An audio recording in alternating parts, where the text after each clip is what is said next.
nós. Em primeiro lugar, ele entendeu o papel fundamental que a sua própria atitude desempenharia nisso. O líder contagia o grupo com a sua conduta.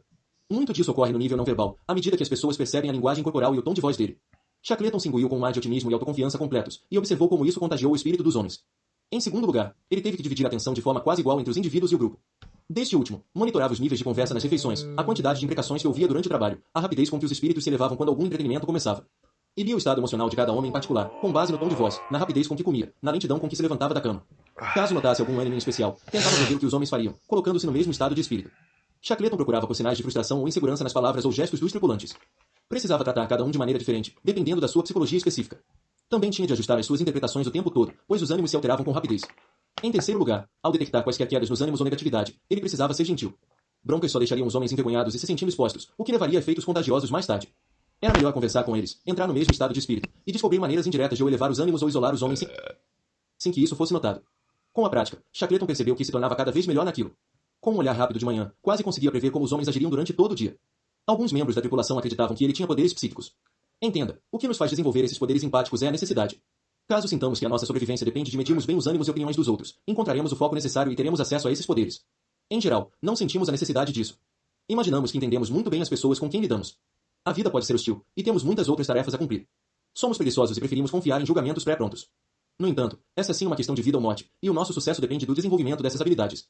Apenas não temos consciência disso, pois não vemos a conexão entre os nossos problemas e o modo como estamos sempre interpretando errado os ânimos e intenções dos outros, nem as incontáveis oportunidades desperdiçadas que se acumulam por causa disso. O primeiro passo, portanto, é o mais importante, compreender que você tem uma ferramenta social impressionante que não está cultivando. A melhor maneira de ver isso é experimentá-la. Interrompa o seu incessante monólogo interior e preste mais atenção ao redor. Sintonize-se com as alterações de ânimos dos indivíduos e do grupo. Obtenha uma leitura da psicologia específica de cada um e do que a motiva. Tente ver a partir da perspectiva da outra pessoa, compreender o mundo e o sistema de valores dela. De repente, você vai tomar consciência de um mundo inteiro de comportamento não verbal que você nunca soube que existia, como se seus olhos agora fossem capazes de ver a luz ultravioleta. Uma vez que perceba esse poder, vai sentir a sua importância e despertar para novas possibilidades sociais. Eu não pergunto ao indivíduo ferido como ele se sente. Eu mesmo me torno a pessoa ferida. Item Walt Whitman. 3. Veja por trás das máscaras das pessoas a lei da dramatização.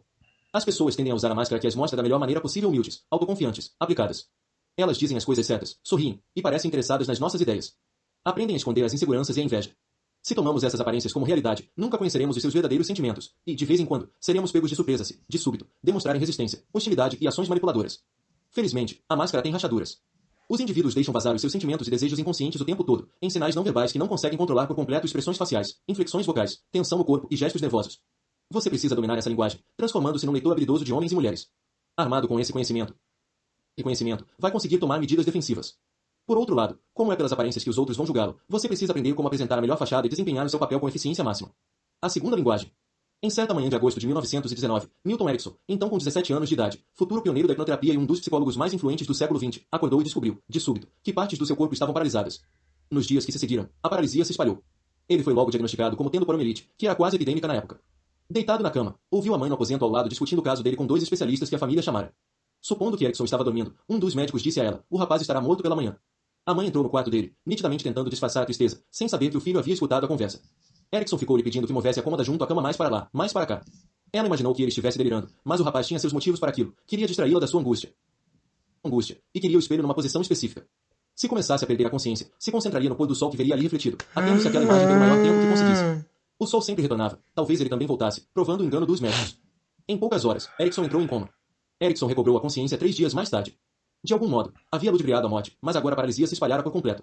Nem mesmo os lábios podia mover. Não gesticulava nem se comunicava com os outros de maneira nenhuma. As únicas partes do corpo que ainda respondiam ao seu comando eram os globos oculares, o que lhe permitia observar o espaço estreito do quarto.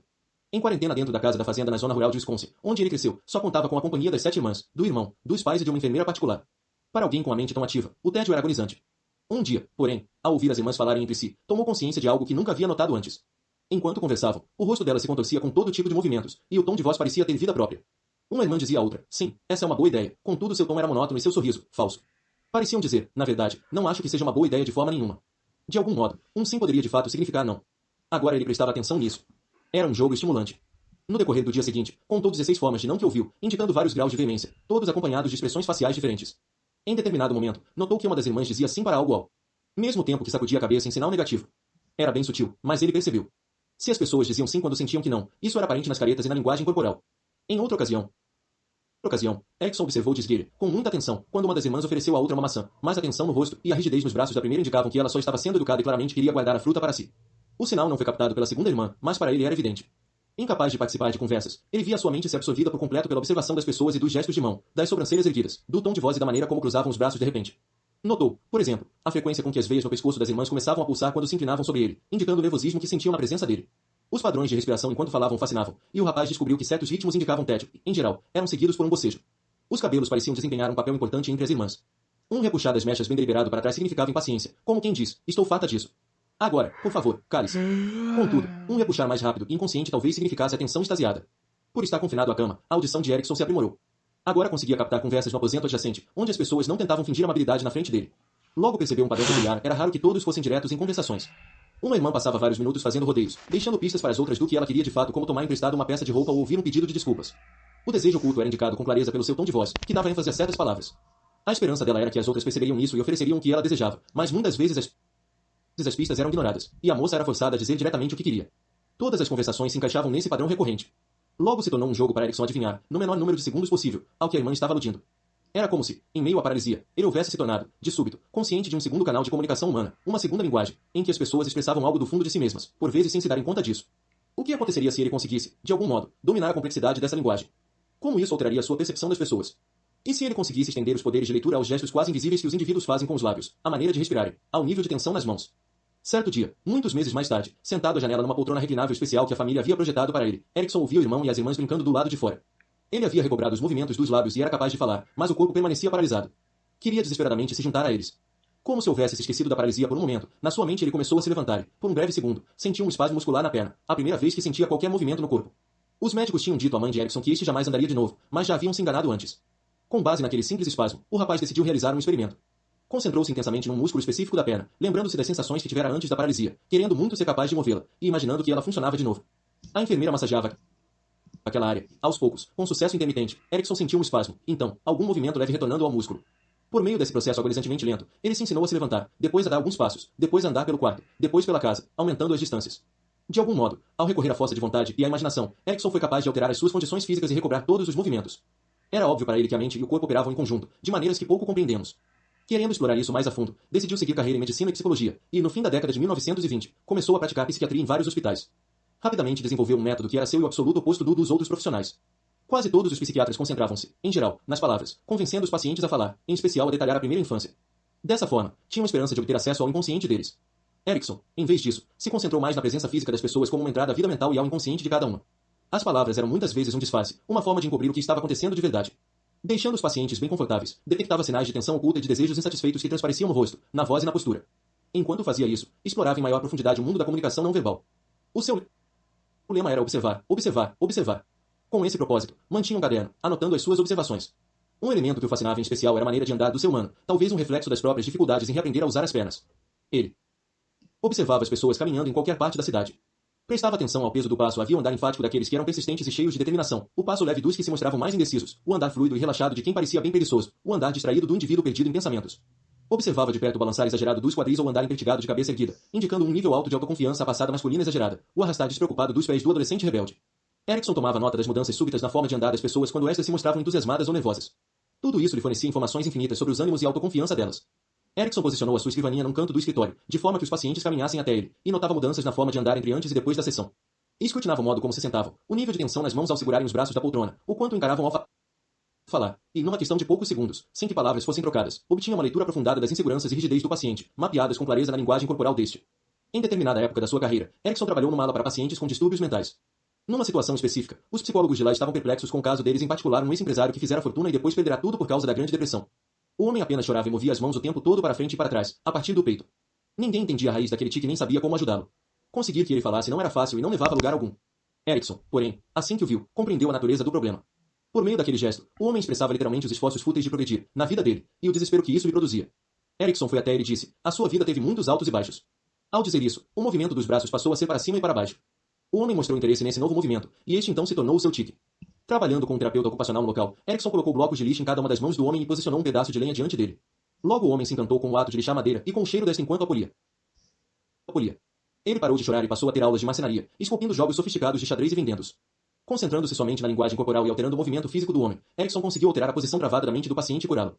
Uma categoria que o fascinava era a diferença na comunicação não verbal entre homens e mulheres, e como isso refletia uma maneira diferente de pensar. Tinha uma sensibilidade especial para os maneirismos das mulheres, talvez como reflexo dos meses que passou observando de perto as irmãs. Dissecava cada nuance da linguagem corporal delas. Certa vez, uma bela jovem veio até ele, dizendo que havia consultado vários psiquiatras, mas nenhum tinha dado muito certo. Será que ele seria diferente? Enquanto ela falava um pouco mais, nunca discutindo a natureza do problema, Erickson a viu apanhar um fiapo da própria manga. Ele escutava e assentia com a cabeça, depois fazia algumas perguntas de pouco interesse. De repente, de forma inesperada, disse em tom bem confiante que era não só o psiquiatra certo, mas o único psiquiatra para ela. Surpreendida pela atitude arrogante dele, a mulher lhe perguntou por que se sentia assim, e ele lhe disse que precisava lhe fazer mais uma pergunta para que ela entendesse. Há quanto tempo veste roupas de mulher? Indagou ele. Como o senhor percebeu? Perguntou o homem, atônito. Erickson explicou que havia notado a maneira como ele apanhara o fiapo, sem fazer um longo e natural passeio em torno da região do busto. Ele vira aquele movimento vezes demais para ser enganado por qualquer outro gesto. Além disso, o modo assertivo de discutir a sua necessidade de testar Erickson primeiro, expressada num ritmo vocal com forte staccato, era, sem dúvida, masculino. Todos os outros psiquiatras se deixaram levar pela aparência extremamente feminina do jovem e pela voz que ele modificara com cuidado, mas o corpo não mente. Em outra ocasião, Erickson entrou no escritório e viu uma nova paciente esperando por ele, a qual afirmou que o havia procurado porque tinha fobia de voar. Ele a interrompeu e, sem explicar nada, lhe pediu que saísse do escritório e entrasse de novo. A moça demonstrou irritação, mas obedeceu, e Erickson lhe observou com atenção a maneira de andar, assim como a postura ao se sentar na cadeira. Em seguida, lhe pediu que explicasse o problema. O meu marido vai me levar para o exterior em setembro e eu tenho um medo mortal de aviões. Minha senhora, replicou Erickson, quando um paciente procura um psiquiatra, não deve reter informações. Eu sei algo sobre a senhora. Vou lhe fazer uma pergunta desagradável. O seu marido sabe do seu caso extraconjugal? Não, ela respondeu com assombro. Mas como o senhor sabe? A sua linguagem corporal me revelou. Ele explicou como ela cruzara as pernas numa posição muito apertada, com o pé completamente ao redor do outro tornozelo. Na experiência dele, todas as mulheres casadas que tinham casos extraconjugais travavam o corpo de maneira similar. E aquela moça havia claramente dito exterior em vez de exterior, num tom hesitante, como se sentisse vergonha de si mesma. E a maneira de andar indicava que se sentia aprisionada em relacionamentos complicados. Em sessões subsequentes, ela levou o amante, que também era casado. Erickson pediu para ver a esposa do amante, que, após comparecer ao consultório, sentou-se com a mesma posição travada, com o pé ao redor do tornozelo da outra perna. Você está tendo um caso, ele disse a ela. Estou. O meu marido lhe contou. Não. Não, deduzi a partir da sua linguagem corporal. Agora eu sei porque o seu marido sofre de dores de cabeça crônicas. Em breve, Erickson passou a tratar todos eles e ajudá-los a sair das suas posições travadas e dolorosas. Com o passar dos anos, os seus poderes de observação se estenderam a elementos de comunicação não verbal que eram quase imperceptíveis. Conseguia determinar o estado de espírito das pessoas a partir do padrão da respiração. Ao espelhar esses padrões, era capaz de levar o paciente a um transe hipnótico e criar uma sensação de afinidade profunda. Conseguia interpretar falas subliminares e subvocais quando uma palavra ou nome era anunciado de maneira quase imperceptível, sem que som algum fosse emitido, de forma quase invisível. É assim que quiromantes, videntes e alguns mágicos ganham a vida. Erickson sabia quando a secretária estava menstruada pelo ritmo pesado como datilografava. Conseguia adivinhar o histórico profissional dos outros pela qualidade das mãos, pelo peso dos passos, pela maneira como inclinavam a cabeça e pelas inflexões vocais. Para os pacientes e amigos, era como se Erickson tivesse poderes psíquicos, mas eles simplesmente não sabiam quando e com que afinco ele havia estudado isso, ganhando domínio dessa segunda linguagem. Interpretação. Para Milton Erickson, a paralisia súbita lhe abriu os olhos não apenas para uma forma diferente de comunicação, mas também para um modo diferente de se relacionar com as pessoas.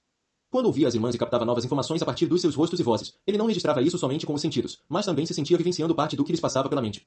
Precisava imaginar por que haviam dito sim quando na verdade queriam dizer não, e, ao fazer isso, tinha que sentir por algum tempo parte dos desejos contraditórios delas. Tinha que lhes ver a tensão no pescoço e registrá-la de forma física como uma tensão dentro de si mesmo, a fim de entender por que elas se mostravam desconfortáveis em sua presença. O que ele descobriu é que não é possível praticar a comunicação não verbal apenas por meio de pensamentos e traduzindo-os em palavras, mas que esta deve ser sentida de maneira física ao se lidar com as expressões faciais ou posições travadas dos outros. Trata-se de uma forma diferente de conhecimento, que se conecta com o lado animal da nossa natureza e envolve os nossos neuronídeos espelhos. Para dominar essa linguagem, Erickson teve que relaxar e controlar a necessidade constante de interpretar com palavras e categorizar o que via. Precisou encolher o ego, pensar menos no que ele queria dizer, em vez disso, direcionar a atenção para fora, para outra pessoa, entrando em sintonia com seus ânimos em mutação, refletidos na linguagem corporal. Como acabou por descobrir, tamanha atenção mudou, tornando-o mais sensível aos sinais que os indivíduos emitiam de maneira contínua e transformando num ator social habilidoso, capaz de se conectar com a vida interior dos demais e de desenvolver uma afinidade maior. À medida que Erickson progredia nessa autotransformação, notou que a maioria das pessoas seguia na direção oposta a cada ano, mais absorvidas em si mesmas e menos observadoras. Ele gostava de acumular anedotas do trabalho que demonstravam isso. Por exemplo, certa vez pediu a um grupo de médicos, estagiários no hospital em que trabalhava, para observar em silêncio uma mulher idosa deitada sob as cobertas de uma cama até que vissem algo que indicaria um diagnóstico possível que explicasse por que ela estava confinada ao leito. Eles a observaram por 3 horas sem sucesso, sem que notassem o fato óbvio de que ambas as pernas lhe haviam sido amputadas. E muitos dos que assistiam às suas palestras públicas perguntavam por que ele nunca utilizava aquele estranho ponteiro de madeira que carregava ao fazer as suas apresentações, sem notar o evidente manquejar e a necessidade de uma bengala. Bengala. Na opinião de Erickson, as dificuldades da vida fazem-nos nos voltar para dentro, sem nenhum espaço mental de sobra para observações simples. A segunda linguagem, portanto, na maior parte, passa-nos despercebida. Entenda, somos os animais sociais proeminentes no planeta, dependendo da nossa habilidade de nos comunicarmos com os outros para nossa sobrevivência e sucesso. Estima-se que mais de 65% de todas as comunicações humanas sejam não verbais, mas as pessoas captam e internalizam apenas cerca de 5% delas. Em vez disso, quase toda a nossa atenção social é absorvida pelo que os outros dizem, o que na maioria das vezes não serve para ocultar o que estamos de fato pensando e sentindo. As pistas não verbais nos revelam o que se tenta enfatizar com palavras e o subtexto da mensagem, as nuances da comunicação. Essas pistas nos contam o que se está escondendo, os desejos reais, as emoções e os ânimos. Ignorar essas informações é o mesmo que operar às cegas, convidar os mal-entendidos e perder oportunidades incontáveis de influenciar as pessoas ao não notar os sinais do que elas querem e necessitam de verdade. A sua tarefa é simples. Em primeiro lugar, reconheça o seu próprio estado de autoabsorção e como observa pouco. Com esse entendimento, vai se sentir motivado a desenvolver as suas habilidades de observação. Em segundo lugar, como fez Erickson, é necessário entender a natureza diferente dessa forma de comunicação. Isso requer abrir os sentidos e se relacionar mais com as pessoas no nível físico, absorvendo-lhes a energia física, e não apenas as palavras delas. Registre a expressão facial de cada um, de forma que essa impressão permaneça com você e se comunique. À medida que aumentar o seu vocabulário nessa linguagem, será capaz de tecer correlações entre gestos e possíveis emoções. Quanto mais a sua sensibilidade aumentar, cada vez mais notará o que antes de passava despercebido. E o que é de igual importância, vai descobrir um modo novo e mais profundo de se relacionar com os outros, graças aos poderes sociais aprimorados que isso vai lhe oferecer. Você sempre será presa ou brinquedo dos demônios e dos tolos do mundo, se espera vê-los por aí com chifres ou tinindo seus sinos. E seria bom ter em mente que, nas interações com outros, as pessoas são como a lua, mostram-lhe apenas uma de suas faces. Cada homem tem um talento inato para criar uma máscara a partir da sua fisionomia, de forma a sempre parecer que são de fato o que fingem ser, e a consequência disso é extremamente ilusória. Ele veste a máscara sempre que tem como objetivo conquistar, com elogios a si mesmo, a opinião favorável de alguém, e você pode prestar tanta atenção à máscara como se fosse feita de cera ou papelão. Item Arthur Schopenhauer. Chaves para a natureza humana. Nós, seres humanos, somos atores excelentes. Aprendemos, desde tenridade, a conseguir o que queremos dos nossos pais ao exibir certas expressões que inspiram simpatia ou afeição. Criamos a habilidade de ocultar deles e dos nossos irmãos o que estamos pensando ou sentindo exatamente, a fim de nos protegermos em momentos vulneráveis. Nós passamos a ser especialistas em lisonjear aqueles que consideramos importantes, conquistar colegas populares ou professores, e a nos encaixar num grupo, vestindo as mesmas roupas e usando a mesma linguagem. À medida que crescemos e lutamos para construir uma carreira, criamos a fachada apropriada com o intuito de sermos contratados e nos encaixarmos numa cultura de grupo. Se nos tornamos um executivo, um professor ou um barista, temos de representar bem o papel. Pense em uma pessoa que nunca desenvolve essas habilidades de atuação, cujo rosto franze sempre que ela não gosta do que você diz, ou que não consegue suprimir um bocejo quando você não a entretém. Que sempre diz o que pensa, que segue completamente as próprias ideias e estilo, que age da mesma forma não importando se está falando com um chefe ou com uma criança. Você terá, então, imaginado alguém que seria abandonado, ridicularizado e odiado. Somos todos atores tão bons que nem temos consciência disso. Nós nos imaginamos quase sempre sinceros nos nossos encontros sociais, o que qualquer bom ator dirá ser o segredo por trás de uma atuação convincente. Nós subestimamos essas habilidades, mas, para vê-las em ação, tente observar a si mesmo ao interagir com membros diferentes da família e com seu chefe e colegas de trabalho. Você perceberá que altera de maneira sutil o que diz, o tom de voz, os maneirismos, toda a sua linguagem corporal.